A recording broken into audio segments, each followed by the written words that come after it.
اسلام میں پیری مریدی کا سلسلہ کوئی نیا نہیں ہے۔ اس کی تاریخ اتنی ہی پرانی ہے جتنی کہ تاریخ انسانی پرانی ہے۔ یعنی جب اللہ تبارک و تعالیٰ نے حضرت آدم علیہ السلام کو اپنا خلیفہ بنا کر زمین پر بھیجا تو انہیں ساتھ ہی یہ ذمہ داری بھی سونپ دی گئی کہ آپ نے لوگوں کی اصلاح بھی کرنی ہے۔ جتنے بھی انبیاء کرام علیہ السلام اس دنیا میں تشریف لائے، سب نے اپنی امتوں کی ظاہری اور باطنی اصلاح فرمائی۔ چنانچہ اللہ تبارک و تعالیٰ نے ارشاد فرمایا، اور جیسے ہم نے تمہیں سے رسول بھیجا جو تم میں ہماری آیات تلاوت کرتا، تمہارا تزکیہ فرماتا اور تمہیں کتاب کا اور پختہ علم سکھاتا اور تمہیں اس چیز کی تعلیم دیتا جس کا تمہیں علم ہی نہیں تھا۔ اس آیت مبارکہ سے ایک بات یہ بھی ثابت ہوئی کہ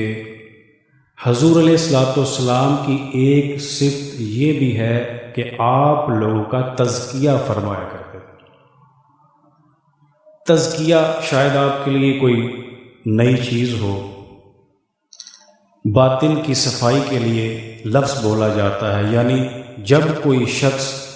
بدعقیدگی سے یا گناہوں کی کثرت سے جس کا سینہ، جس کا دل سیاہ ہو جائے، سخت ہو جائے، پتھر ہو جائے،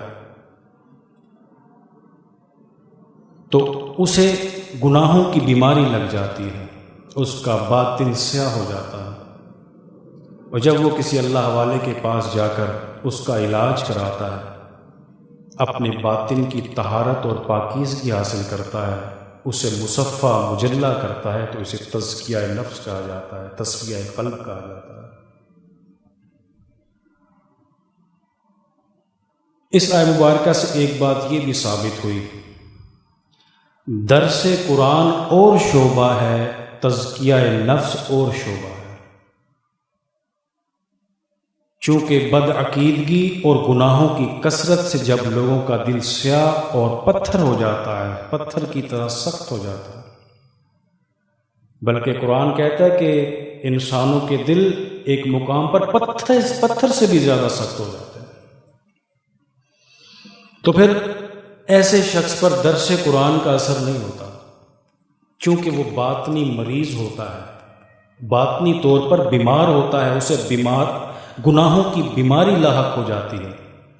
اس کا علاج مفسرین اکرام نے لکھا کہ پھر اسے اولیاء کاملین کے پاس بھیجا جاتا ہے، جو باطن کے مریض کو ٹھیک کرتے ہیں، باطن کا علاج کرتے ہیں، یہ باطن کے طبیب ہوتے ہیں۔ جب ایسا شخص باطنی طبیب کے پاس جاتا ہے، اللہ والوں کے پاس جاتا ہے، اور وہ اسے مجاہدہ کراتے ہیں، اس کے باطن کی صفائی کراتے ہیں، تزکیہ کرتے ہیں، اور جب اس کا باطن مصفہ مجلہ ہو جاتا ہے، چمکدار اور پر نور ہو جاتا ہے، تو پھر ایک مقام ایسا آتا ہے کہ درس قرآن تو دور رہا، اگر کوئی عام شخص بھی اسے دین کا کوئی مسئلہ بتا دے تو وہ اس پر بھی عامل ہو جاتا ہے۔ اس کی وجہ یہ ہے کہ اب اس کا باطن صاف ہو گیا، گناہوں کی بیماری اس سے دور ہو گئی۔ ائمہ اکرام فرماتے ہیں کہ کوئی شخص کتنا ہی بڑا عامل، کامل، عالم، زاہد ہو، اس پر واجب ہے کہ کسی شیخ کامل کو اپنا ہادی اور رہنما بنائے، وگرنہ اس کے بغیر ہرگز ہرگز ہرگز کوئی چارہ نہیں۔ چنانچہ حضور سیدنا غوث اعظم رضی اللہ تعالیٰ عنہ فتح ربانی کے اندر ارشاد فرماتے ہیں کہ یا مرید الباطنی علیک بالدواء وہذا الدواء لا یکون الا عند الصالحین من عباد اللہ عز وجل خذ الدواء منہم واستعملہ۔ فرماتے ہیں کہ اے باطن کے مریض، تجھ پر اپنے دل کی بیماریوں کا علاج کروانا واجب ہے، اور یہ علاج تجھے اللہ کے صالحین بندوں کے علاوہ کہیں سے نہیں ملے گا۔ خذ الدواء منہم، ان سے تو پھر دوا حاصل کر، واستعملہ، اور پھر اسے استعمال کر۔ یہ سیدنا غوث اعظم علیہ رحمہ ارشاد فرما رہے ہیں۔ بلکہ مولانا روم نے فرمایا ای طبیبان بدن، یہ جو بدن کے طبیب ہیں، ای طبیبان بدن دانشور ان،